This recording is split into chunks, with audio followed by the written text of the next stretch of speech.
Good afternoon, everybody. Welcome back to the flight deck. It is another hot day down here in the Great Lakes region. Currently about 32 degrees where I'm sitting. And today we're going to do the eastern side of, the western side of Lake Erie. We'll close that off. Should be a pretty good flight around, and we're going to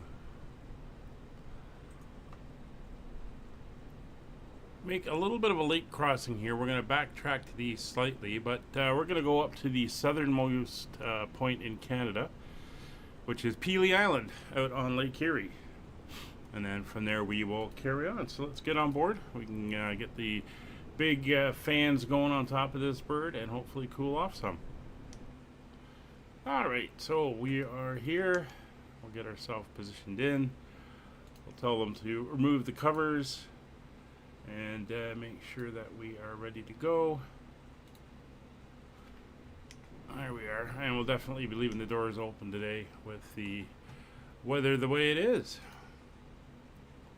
So we're here at the Port Clinton Airport down in the western end of Lake Erie on the south side. And up we go.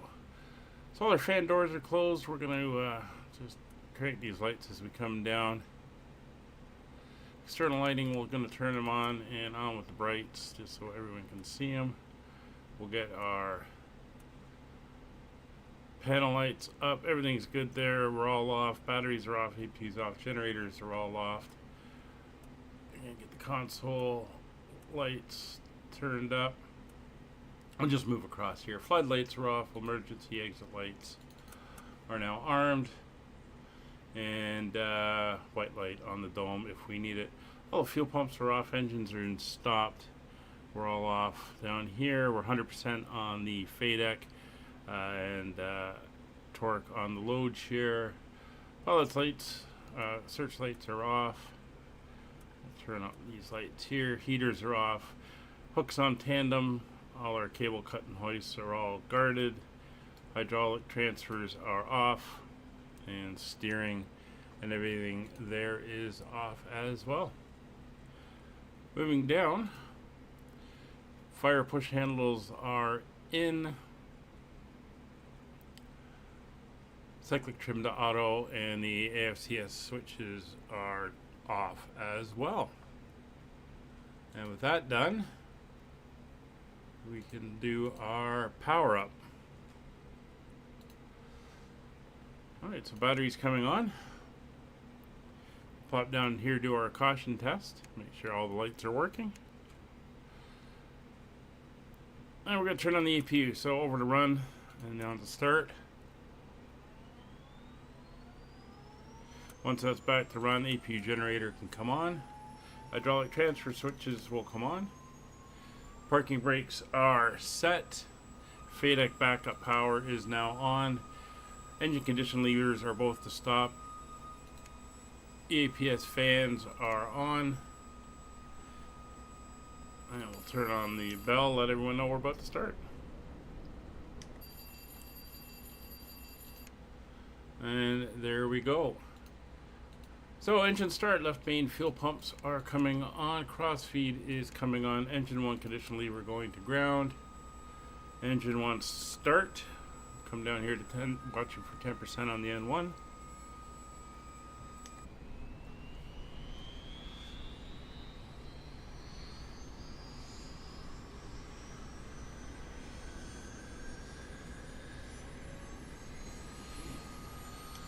Slowly starting to come up. There's 10% on the N1. We will turn off the starter. And we're going to come back down. We're watching for our oil pressure to come up and our N1 to hit 50% within 45 seconds of engine start.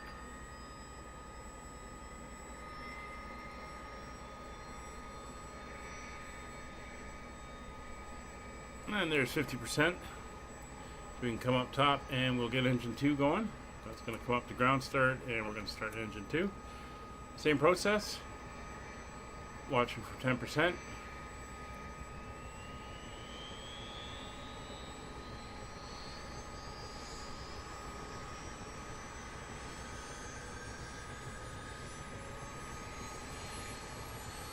Here's our 10%.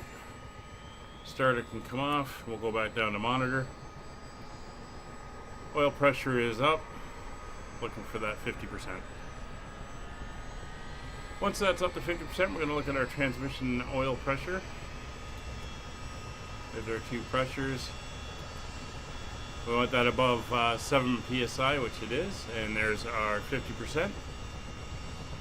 So we are good there. So the generators for engine 1 and 2 are going to come on. The AP generator is going to come off. Hydraulic cross feeds are off. Everything's running under its own power now, and the APU will come off as well.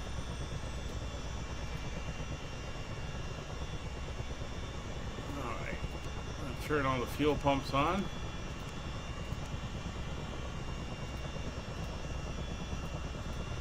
And we're going to be taking off from here. First thing though, we're going to pop down here. We're going to turn our radio to 122.8.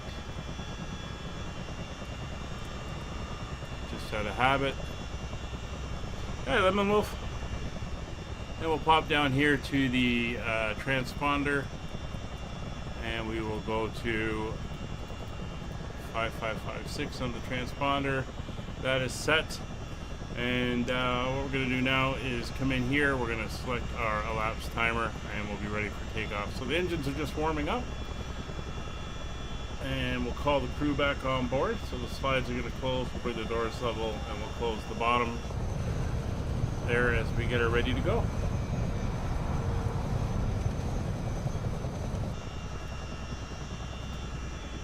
So final steps here. Parking brake is confirmed on. That's fine. It'll come off in a second. AFCS selector is going to both. Cyclic trim switch is set to auto. Transponder is on, and the power steering is off, since we're going to go right into a hover from here.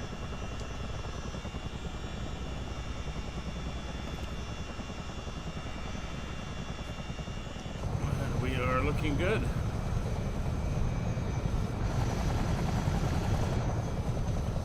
All right. So we're on the brakes. Parking brake is off.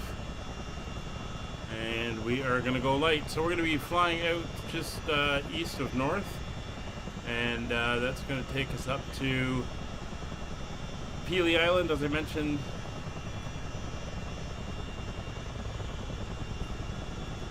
Southernmost point in Canada. At least populated point anyway. Brakes are working. It is hot out here, so we're going to need a little bit more power.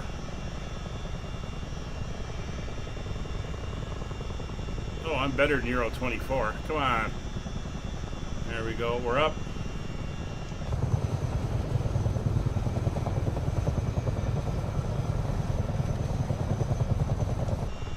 And we're going to take off here and head up over to the north.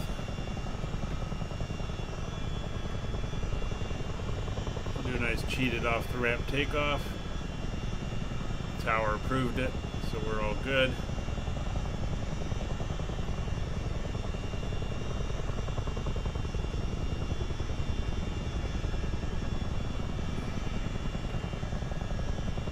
And away we go.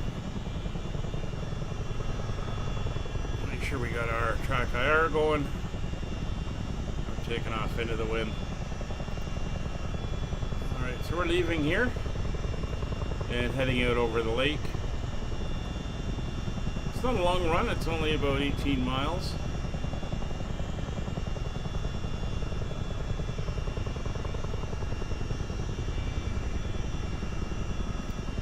And we're going to go up to about 500 feet for this.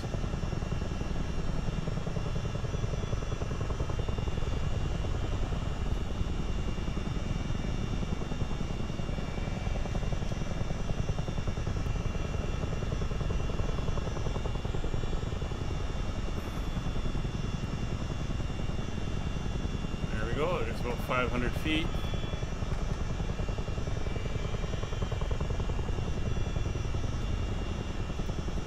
Get the barrel hold going.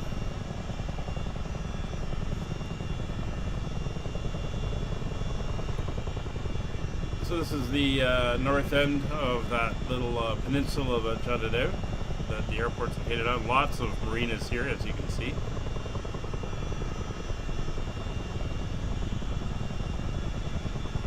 Looks like a lot of houses with boats docked behind them. Not unusual for a big lake like this to have that. See, we got a bit of a haze going on out there. Air quality is not that great right now down here in the Great Lakes area. Let's get the clock running there.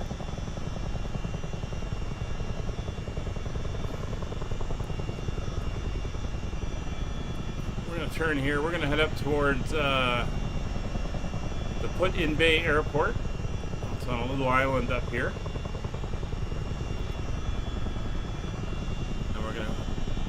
Cross over a couple little islands, and then we'll end up at Pelee Island.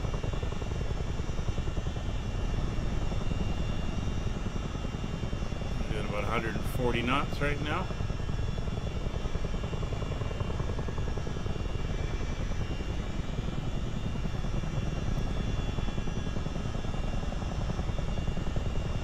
That's Kelly's Island over there.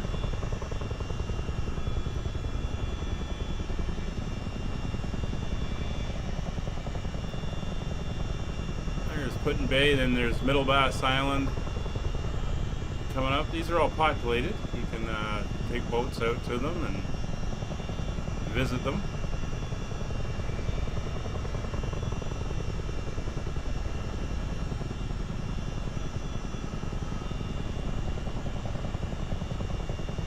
It is. Once the stream is done, I'll be packing. I'll leave in the morning.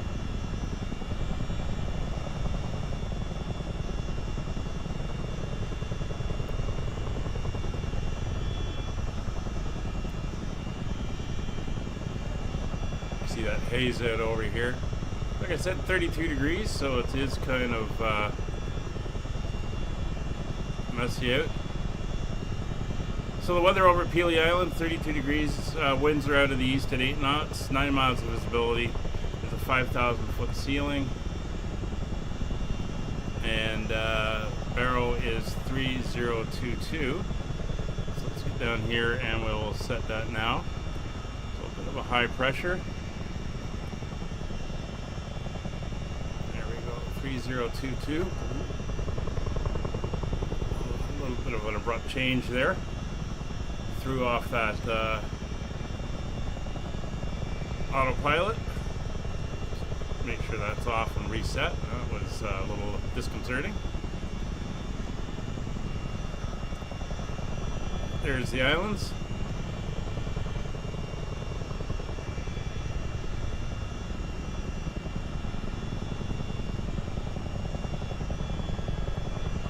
Stay nice and low down here, a few hundred feet.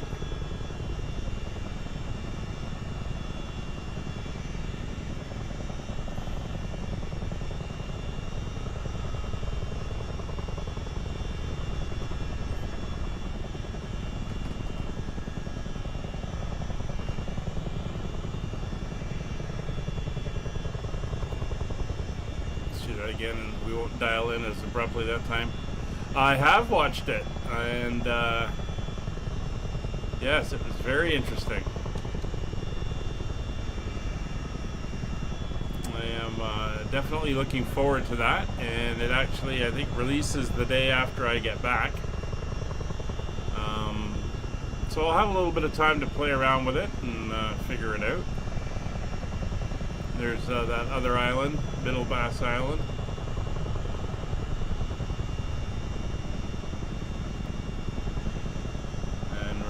Turn towards Pelee Island, which we can just see on the horizon there. Too many screens. Not enough round gauges.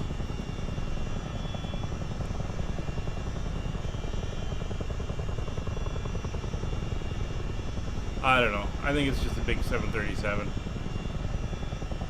We'll see. Looks good. There's an Air Canada livery. I saw that, so that will be interesting. Not sure what other ones come with it.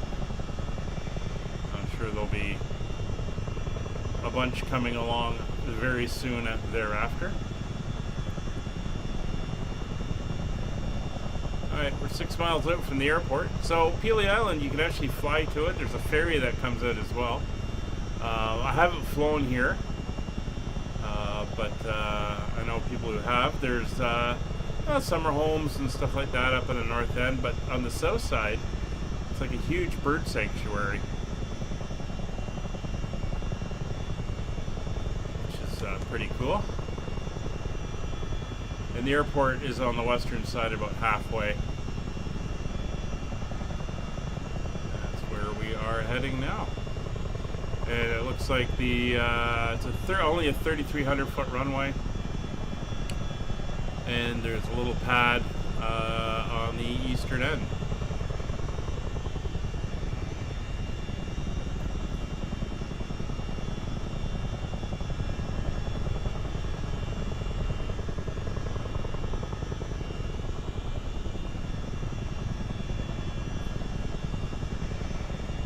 All right, so let's turn off the barrel out. Get ready to come in.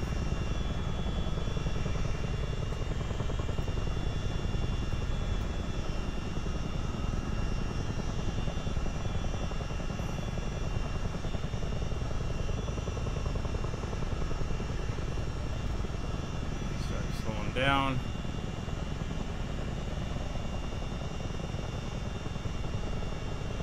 There's the airport ahead.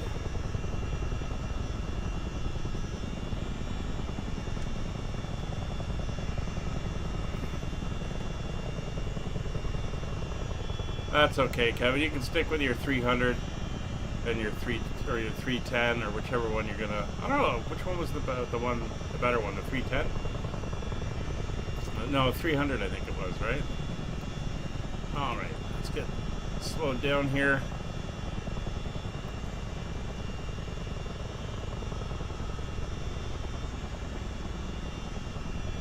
I don't know. I do kind of like Airbus. A 350 would be nice.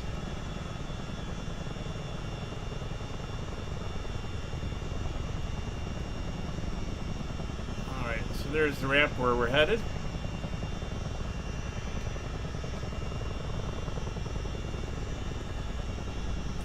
Let's head over there. This is supposed to be a gravel runway.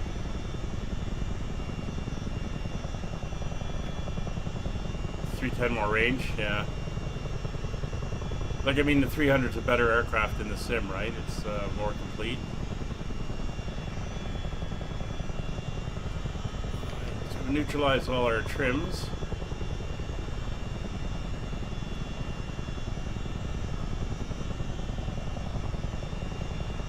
They're making the A350, the Bluebird. Yeah, I saw an interesting thing. I was watching Blue Games, and he was saying that Bluebird has come out and said that their 757 will be for 2020 only, and afterwards they're going to come out with a 2024 version, which kind of flies in the face of everything should be easily moved over to the 2024. So he was saying that's a big question he has for this weekend for Microsoft. I kind of agree. It's kind of conflicting signals. But I do like the fact that the 777 is going to be at the thing, and we'll be able to get our hands on it and take a look at it firsthand, see how it is. All right. So here we are, Pelee Island Airport.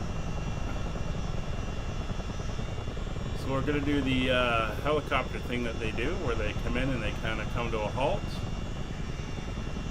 and then they just kind of do this side shuffle. Of course, the guys in the back would be looking out, making sure that everything is going good. Come over to the apron.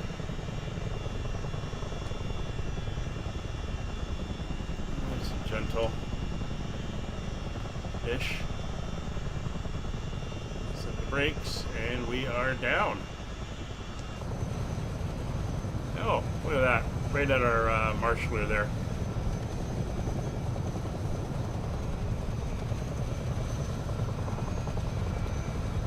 A350 is in the builds. Oh, okay. All right, let's get that locked in. We will get set up for the next leg.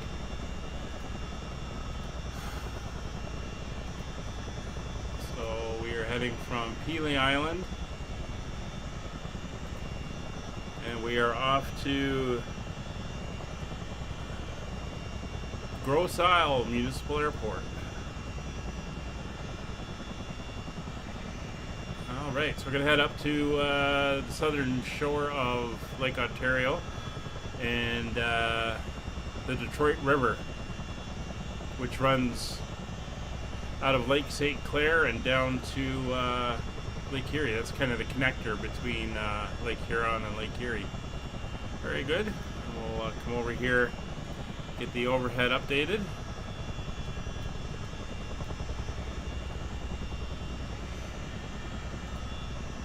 There we go. Hello, Riley. Alright, let's get the brakes on again. We'll power up. Light on the wheels.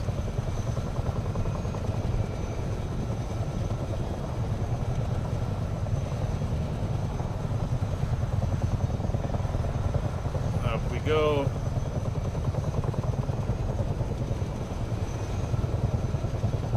Spin her around.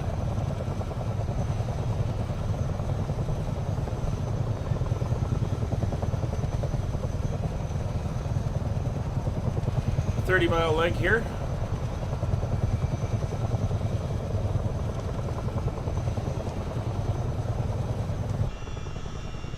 All right, and away we go.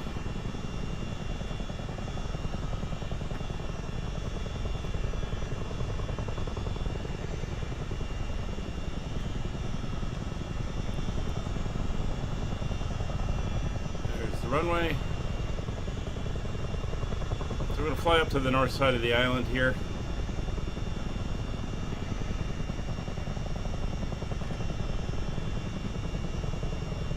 They are. A lot of it is turning to pilot load reduction and trying to reduce the amount of work the pilots have to do. And what you end up having is the pilots are monitoring systems, except for landing and takeoff, obviously. But in flight, it's all based, you know, the aircraft knows what you want it to do, where to go, so it just does it. So there we are, there's the north end. Little bit of community here. And that's that. So I'm going to turn to the eastwards here, or eastwards, northwest.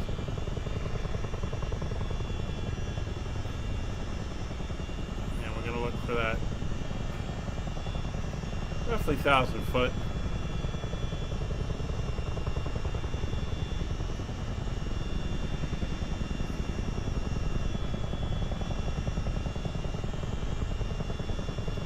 And we are going to be heading out over the water.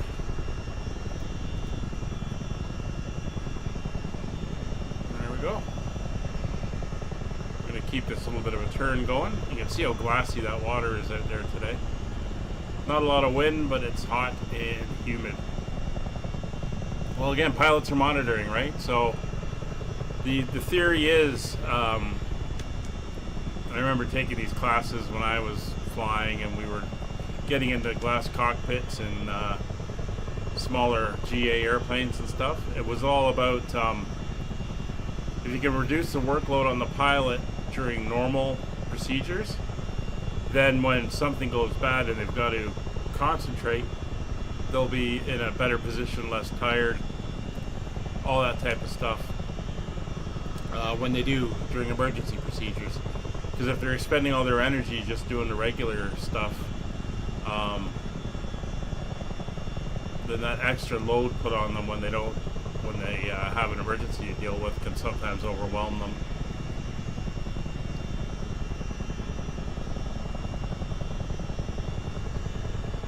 They do. And you can tell. I mean, if you fly enough, you can tell when they come off autopilot. You can feel it on the landings, right? You'll be on the ILS, and then all of a sudden, you get down to about 1,000 feet, and the airplane suddenly starts jiggling back and forth. I mean, that's when the human pilot's taken over, and he's making corrections by hand and stuff like that. But it's the way everything's going, right? More automation in cars. My new car I bought, I mean, all the bells and whistles it comes with, and I'm like, I don't even want this stuff, but it's in there.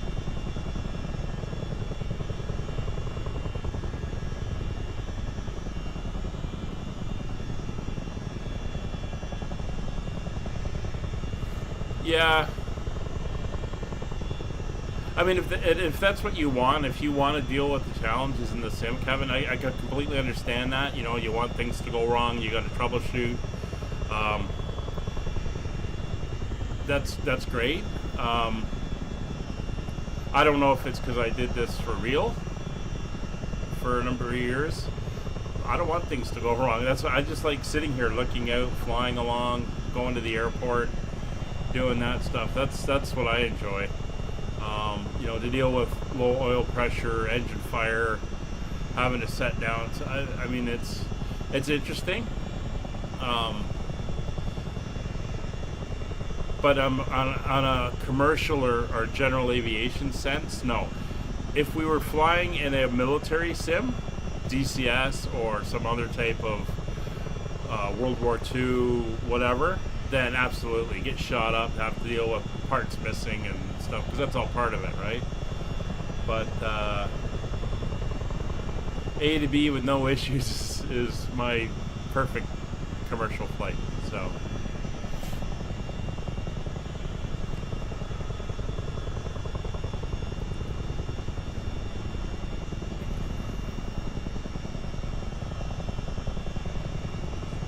yeah, I know, right? You're doing the flight control check, you're going through the checklist, you're making sure everything's good to go, but you know it's all working.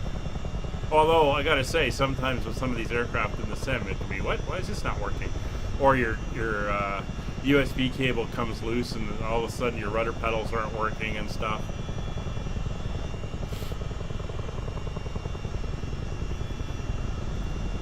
So this is the western end of Lake Erie. This is southern Ontario as we're heading down to the very end of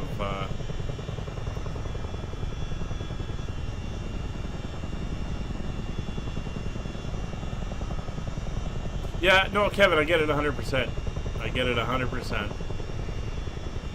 And the few times I've actually had issues in real life, although they were all minor, it gets the heart going. You know, you're on takeoff, an alarm starts sounding and stuff, and you're kind of like instant troubleshooting and all that stuff. So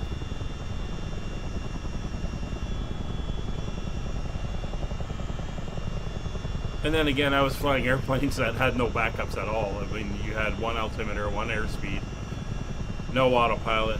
Hell, some of the planes I was flying didn't even have flaps. Fixed gear, I mean, glide ratio over brick.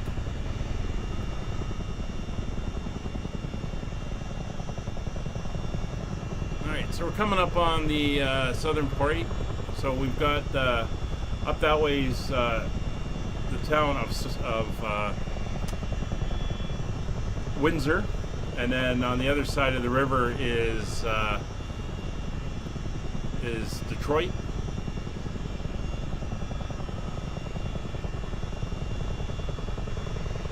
And the lake loops around there, and if you follow that loop around just off the horizon there, you get end up back at Port Clinton.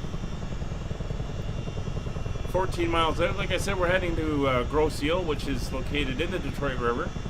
So the Detroit River flows north from, well, actually it flows south from Lake Huron, although I don't think it's called that there, but the Sarnia, Port Huron border area. We're going to fly up there, so don't worry about that. We'll see it. Then you've got Lake St. Clair, which sits between Lake Erie and Lake Huron, not part of the Great Lakes. and then it comes into the Detroit River, which goes down through Detroit and empties out into Lake Erie just ahead here. So that is where we are currently headed.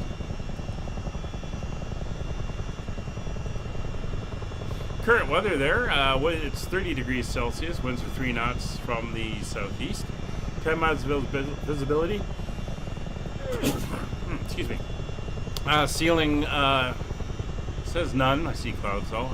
3023, so that's going to be a 1 click. So I should be able to handle that. There we go.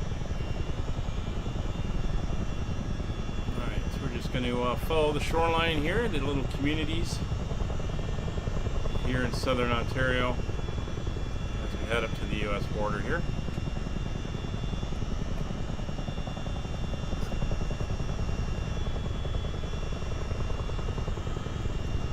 Saving to get the oh, okay, cool. Yeah, I've done a bunch of ATS and ETS to driving in my time.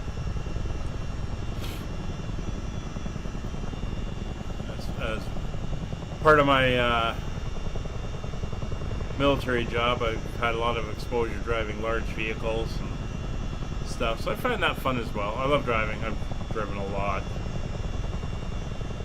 over the years. Let's pop outside to see what's going on. Yeah, looking very nice here as we cruise up the coastline.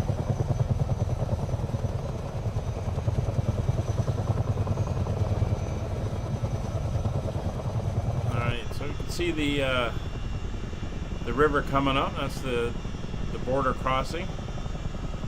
I think the new bridge is almost, well, not almost done, but they put in they built it from both sides. It's the Gordie Howe Bridge, the new bridge between Detroit and Windsor. They built it from both sides, and they're meeting in the middle. And they put in, I think last week, they put in the first connecting span, connecting the two sides of it. But again, Lemonwolf, a lot of the modern trucks are going automatic. You look at some of the Volvos, right? They're all automatics and stuff. They're not like the old Kenworths and Peterbilts on the 18 splits or 13s. So trucks are going that way too. Although learning to drive an 18 split was interesting.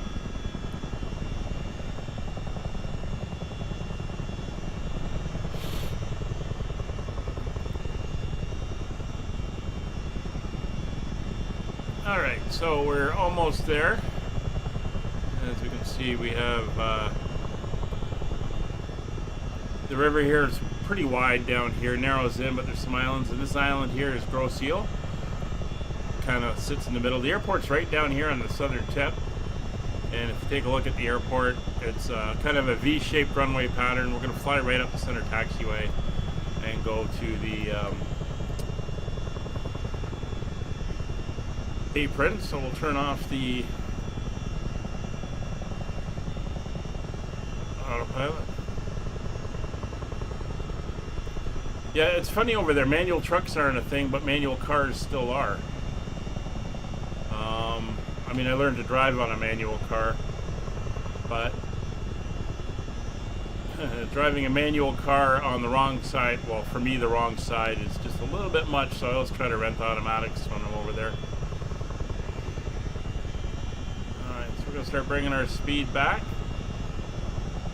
There's the airport at the tip of the island there. Come over the... Well, that line is a graphical glitch. It's not actually there. The bridges are further north. It's really just one bridge. It's called the Ambassador Bridge. We will be flying past it.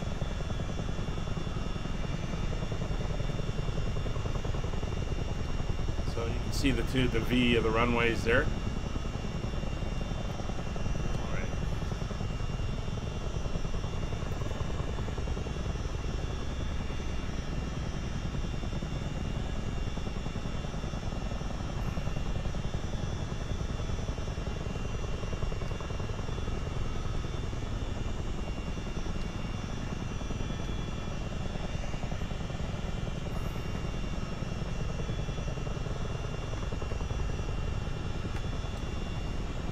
Yeah, it takes me an hour or two to get used to it again. Although I've done it enough over the past few years, I've been over a few times now, that it comes back fairly quickly. Driving on the other side of the road, but yeah, it does take a little bit to kick in again and get used to again.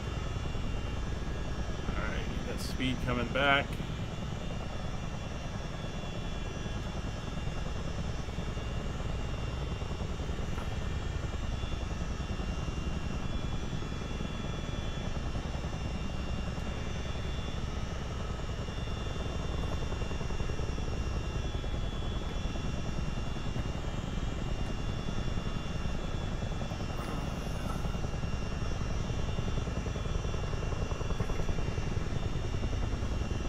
There we go, 50 feet up.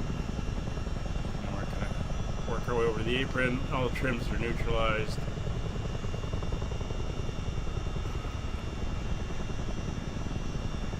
I remember I rented a car. The only time I've driven in Germany, I rented a car. I was in France and Germany doing some World War I battlefield stuff and that, but I spent a few days down in Bavaria.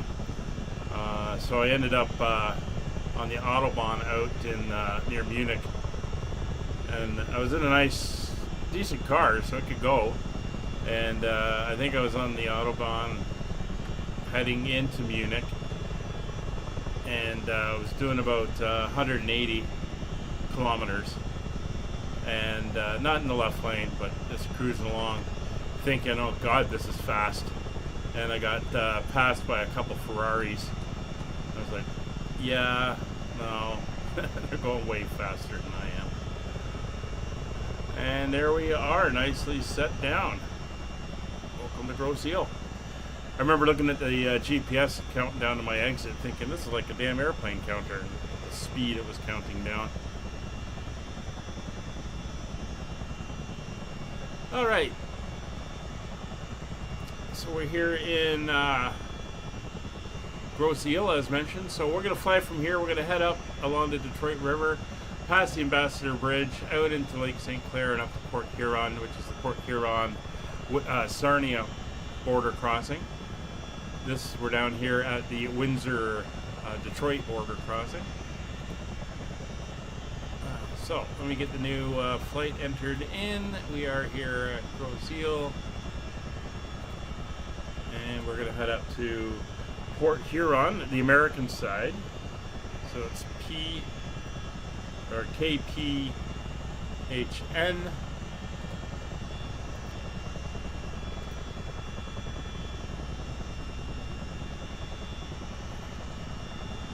Come down here and enter in on our overlay.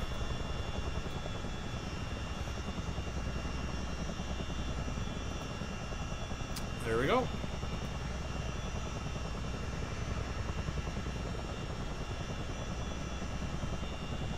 Instead of GPS and it's a DME. I know, right? I was looking at it going, I don't know how to judge when I should start slowing down. I've never gone this fast before. All right, last leg. Let's get ourselves ready to go.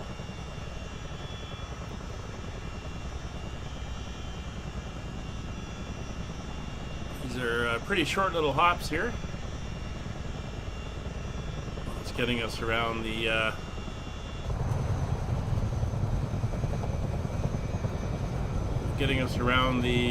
end of the lake. It's not going to do anything. I can't go into that camera mode and use the controls, which is kind of a shame that showcase mode doesn't allow you to use the controls.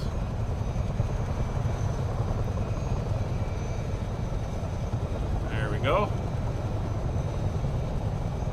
I do love this helicopter. Getting better at flying it. Landings could use some work, especially my approaches.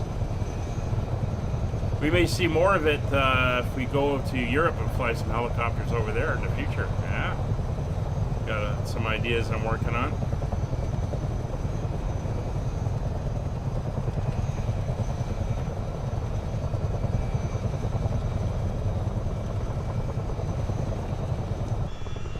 All right, let's head up. We're gonna head up the river, so we're just gonna fly up the island here. Pick up the river on the other end.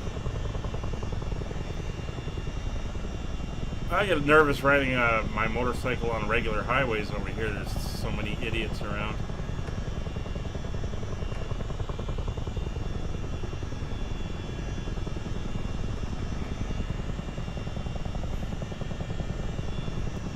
A lot of heavy treeage here.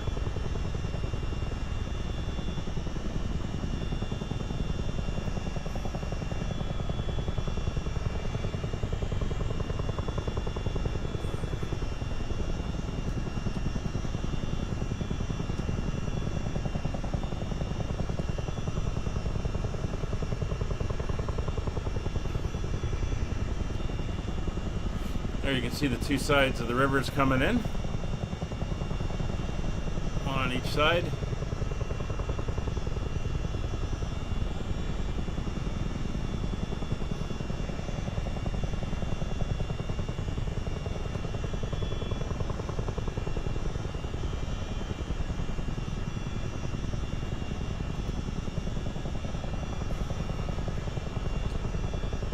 What?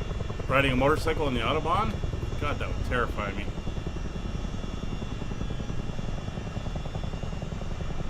There's 150. Oh, this cruise up here. This is where they ran the, well, just further up in a bit is where they were doing the Red Bull Air races here. So you had crowds on both sides of the river. I think at one point they had like 700,000 people split between both sides of the river watching the Red Bull Air race out on the water.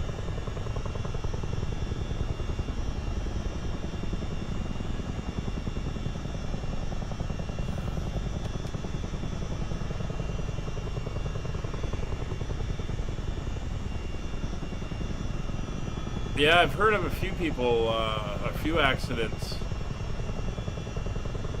where the cars have come off and they've like taken down like into trees and taken down a big path into the trees because they've been going so fast.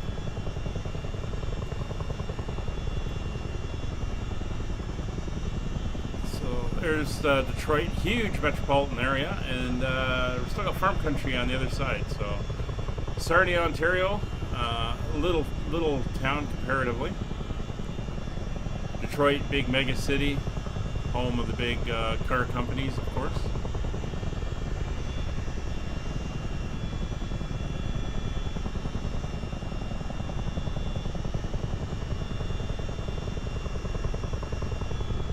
Oh yeah, but the heli fights in Europe, you've been a comfortable riding a motorcycle on the Autobahn. They're doing helicopter in Europe? Oh. Can you imagine doing some nice flying around the Alps? That would be cool.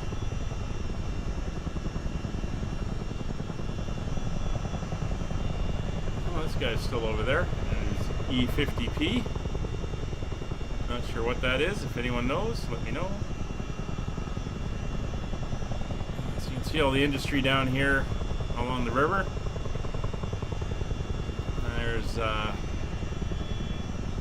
this is the little town of LaSalle, and then we've got Sarnia coming up. And this is all Detroit here on the left.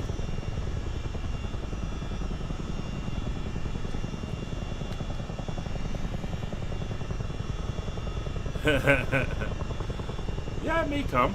I don't know. I like this helicopter. This is a great one to fly. I think now that I've got the controls set up for it, for flying the with the trims and all that stuff, I could probably do like the Bell 407 and 206 and some of the Airbus choppers as well. Doesn't work in the Bell 47G because there are no hydraulics. It's all manual linkage, which made that one so tough when I flew it. So tough to fly. There's the bridge across the border. There used to be a tunnel as well. I'm not sure if that is still open. Oh, that's cool. Down on the oil rig, the little maple leaf there, the U.S. flag. But this is the Ambassador Bridge, runs between Canada and U.S. I'm not sure where they're putting in the new one. I think it's just further up here. But been over that bridge a number of times.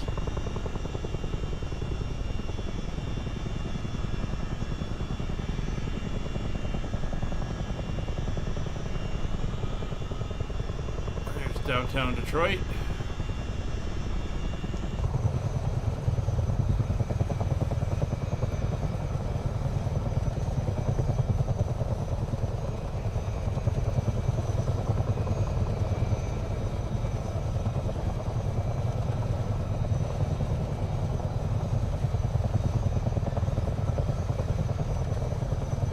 Pretty cool.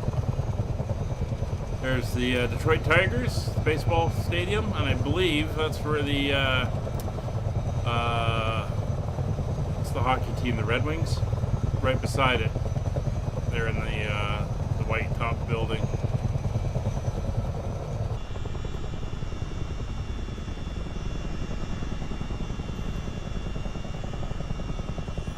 All right, so we're still out here over the river. A couple more bridges coming up. Some more islands.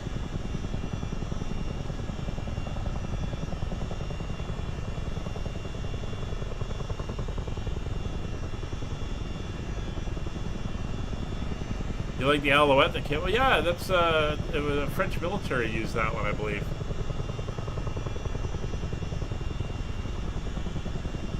Military helicopters are pretty cool, obviously. Choppering around in one right now.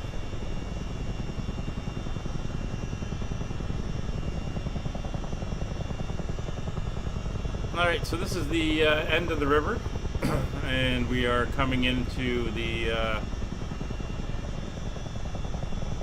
Lake St. Clair area. Again, a little graphical glitch there, there's no connection.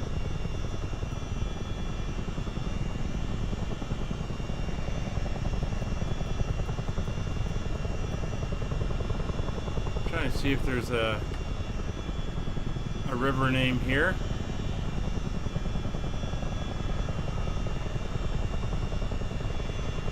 Not seeing anything. That's okay. So we're going to fly the border.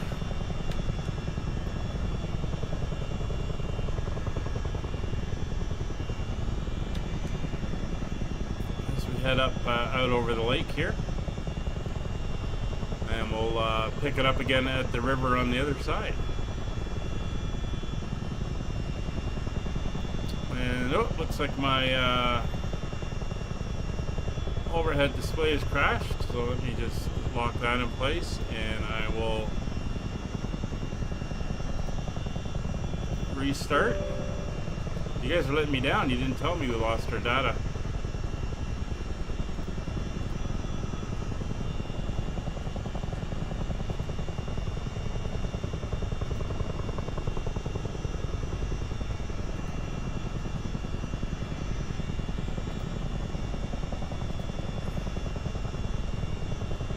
Go. Got our data back.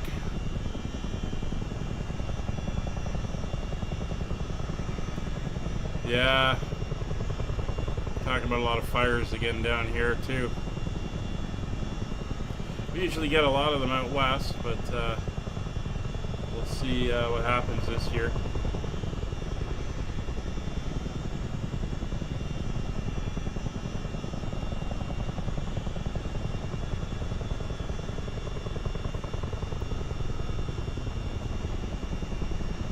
It's funny, everybody's been screaming that, oh, look how hot it is here, look how hot it is here. And somebody posted something on Facebook saying, get over it, people, you just got short memories. And they were posting temperatures from the 1900s, like the 1910s. And I think in the Toronto area, I think it was July 2nd, it was like 42 degrees. And it's been only like 32, and everyone's freaking out about how hot it is. It's like, look, over 100 years ago, it was another 12, 13 degrees hotter, so chill. I remember hotter days when I was a kid.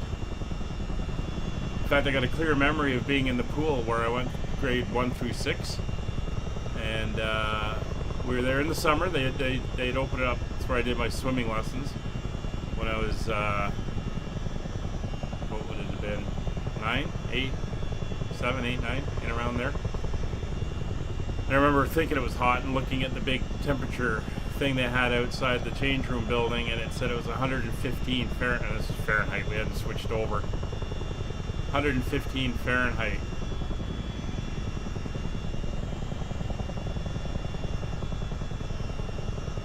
So that's up in the 40s. I was like, yeah, used to get hot days here too. Alright, so we're going to keep swinging around here. We're slowly crossing the lake. Not a great lake, but it's a pretty good sized one.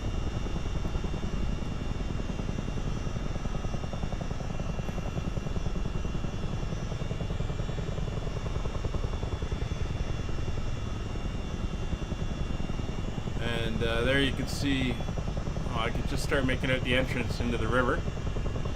That's the river that connects between here and Lake Huron.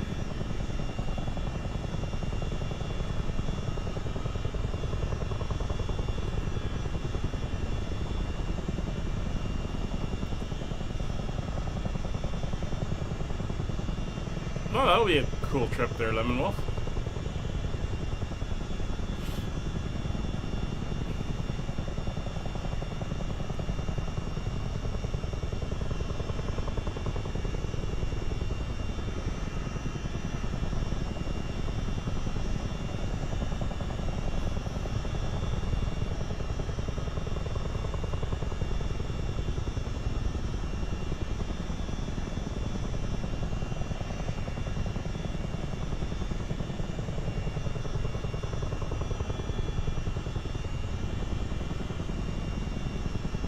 Right. So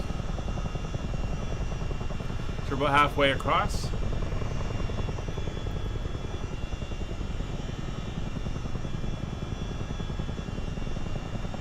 So as we head to our final destination for the stream here, this is probably going to be the last stream until August 6th.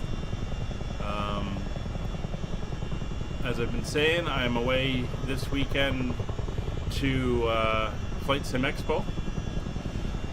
Want to get back. I've got a few days to recover, and then I've got family coming to stay with me, and then I'm off to England. And as part of that trip, I'll be meeting up with some of the guys in Manchester, and then I come back. My family is back with me, and once they leave, I've got a couple days, and then I'm off to Norway. So not a lot of time for streaming. In fact, Molly's not even here right now. She has been dropped off for her week-long vacation with my sister and her dog. While I head to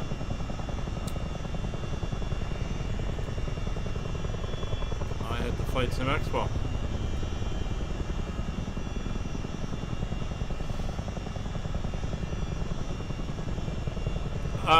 Lemon Wolf, yeah, I'm going to take some pictures and video. I'll make notes, and my plan is the day after I return, I'm not picking up Molly. I'm doing that the next day because it's my niece's birthday and I'm taking her out for dinner, so I'll get her then. So that day, I'll probably put some photos and video together, give my thoughts on Flight Sim Expo and some of the things I learned, and I'll put it up as a video probably that night. So within a day or two of me returning, yeah, I'll have something up. That's the plan anyway. Alright, you can see us coming into where the river empties out into the lake here.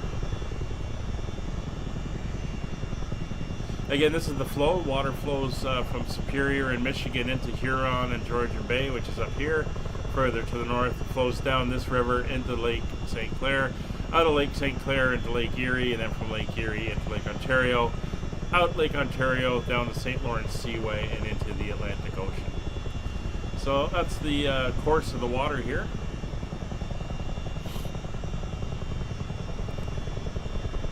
We're kind of going backwards up the path of it now.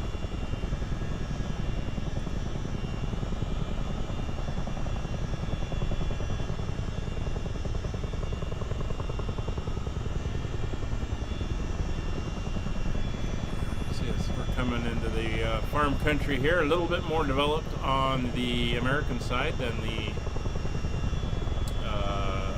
Canadian side.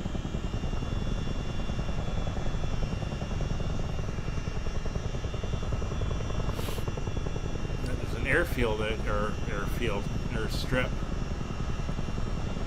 Parsons airstrip out there.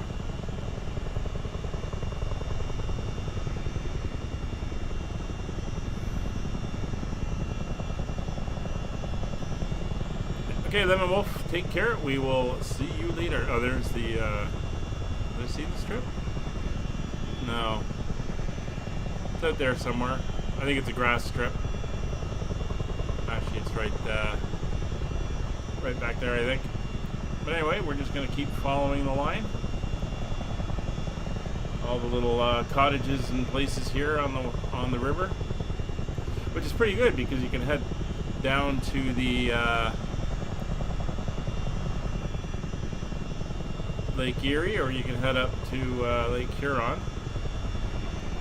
Now the border here runs on the shore on the eastern side, so this whole river is in the States.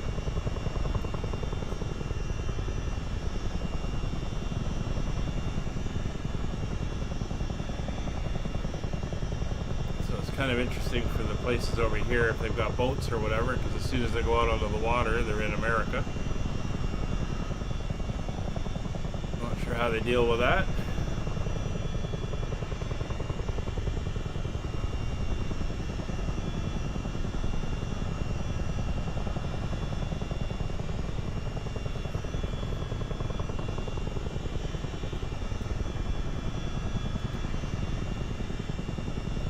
So once again, we're flying up the river here. We're going up to Sarnia on the Canadian side, but the airport we're stopping at is in Port Huron, which is the American side of the crossing.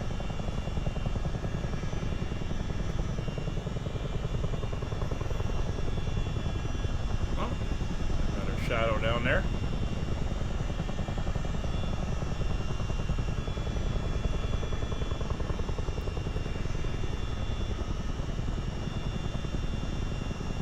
It does get a little bit more industrial up here on the US side as we fly up.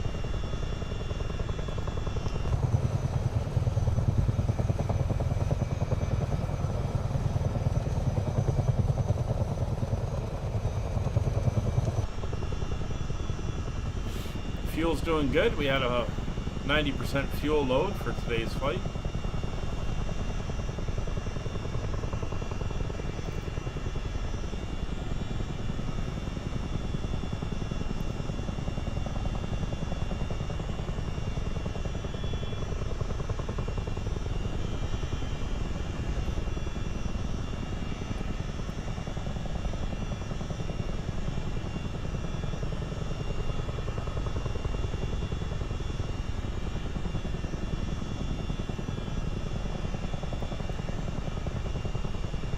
This is Marine City on the left.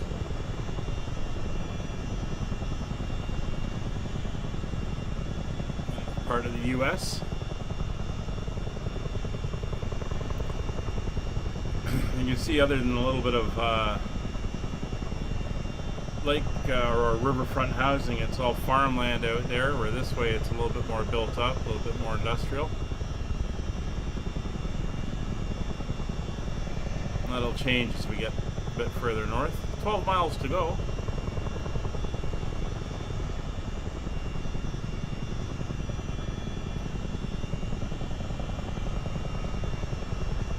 Hi, Alan.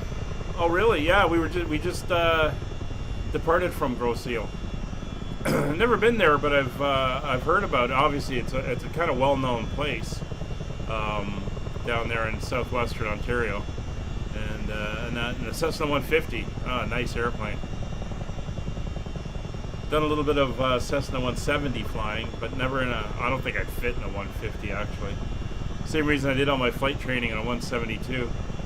The first day we kind of walked up to the 150 too. Both the instructor and myself looked at it and went, no, this isn't going to work. It's kind of built like a football linebacker, so says, no, we ain't both getting in this thing.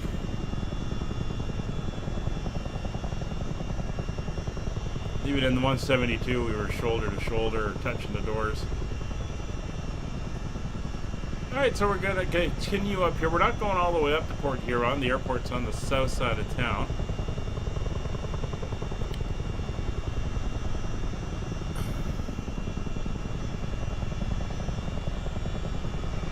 Power plant here. So this is St. Clair we're coming up to now on the American side, the left side of the river.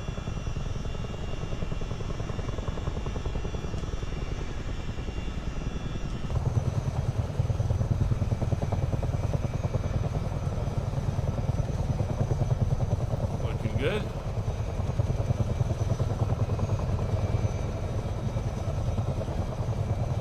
Again, all our tree textures and plant textures and a lot of the ground textures is Rex AccuSeason Advanced.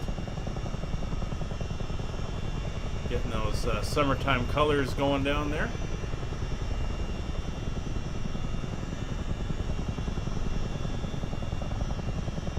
Alright, let me just zoom in on my maps here. So on the right hand side in Canada, we've got the town of Corunna coming up, and we got the bottom of Port Huron on the left. So once we pass this island, we're going to swing to the west, and the airport is just out there, and that is where we're going to be landing, 5 miles out.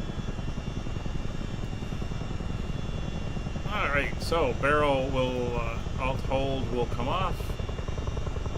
And we're in manual mode again. Not going to play with the altimeter, it's all visual, and weather's not an issue, so we are good there. Landing at the airport, we are going to be looking at doing a southeast side of the airfield for the aprons. And again, the winds currently are out of the southeast, so it's all good. So there's the island there. Start descending down, slowing down. 4 miles to go.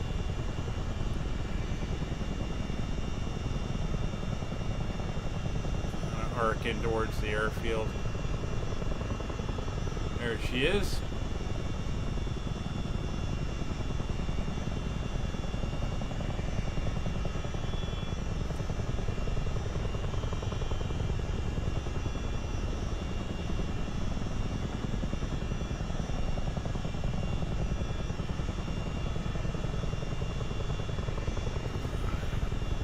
Bringing that speed back.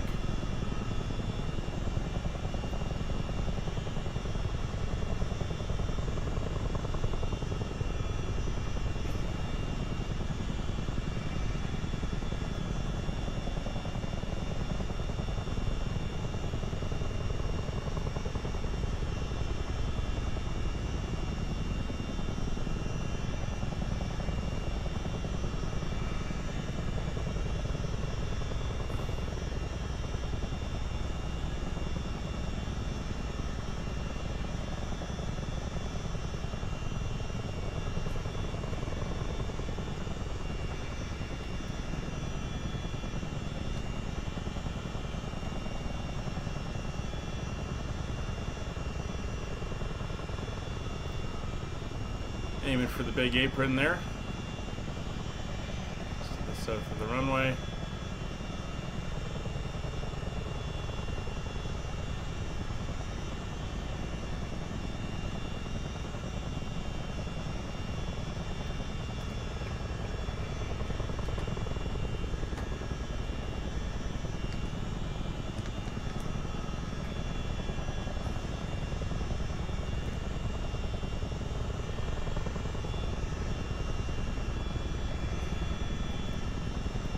A little bit better approach. Not perfect, but it is what it is. Let's get the nose down a little bit. We'll come down in front of the pumps here.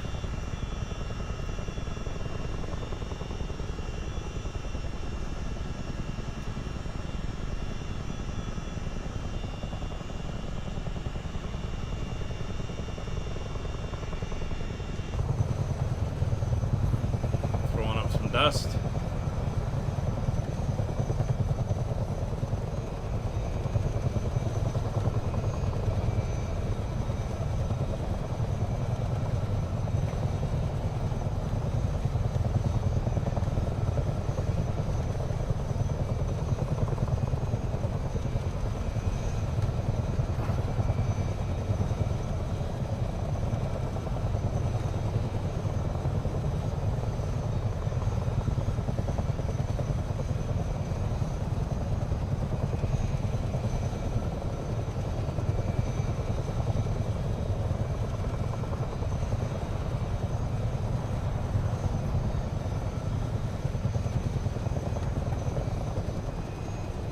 There we go.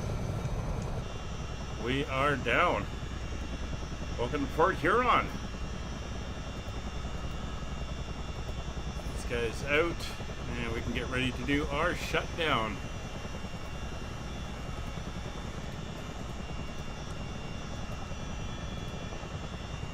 So flight controls are neutralized. Cyclic control switch is set to ground, and power steering is off. Alright, flight controls are neutralized, park and brake lever is set. Heater switch is off, we never turned it on. AFCS selector switch is set off. APU start.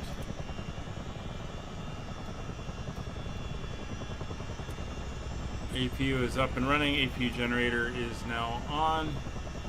Engine generators 1 and 2 are now off. Hydraulic transfers are on for 1 and 2. Engine condition levers are both in ground. Oh, I never switched those to flight. Oh, interesting. Didn't do anything. Oops. Cross feed is closed. And we will turn off all the fuel pumps. Engine condition levers to stop. EAPS fans are off. FADEC backup power off. APU generators are off. APU will come off. And there we go. We'll leave the battery on while she winds down and slows down. So there you have it. We are here at Port Huron. We're going to be taking a break. We'll be back as it stands right now, 6th of August. Videos are going to be coming out a couple of weeks while I'm away traveling around the world. And of course, as I was saying in the chat, I hope to have something out next week on Flight Sim Expo, what I saw and what I experienced. So it's going to be interesting. A couple people I want to talk to down there, and we'll see what happens. So thanks for coming along. Kevin, good seeing you. Lemonwell, thanks for dropping in. And Riley and Alan, thanks for dropping in and saying hi in the chat as well. Take care, everybody. See you in a while.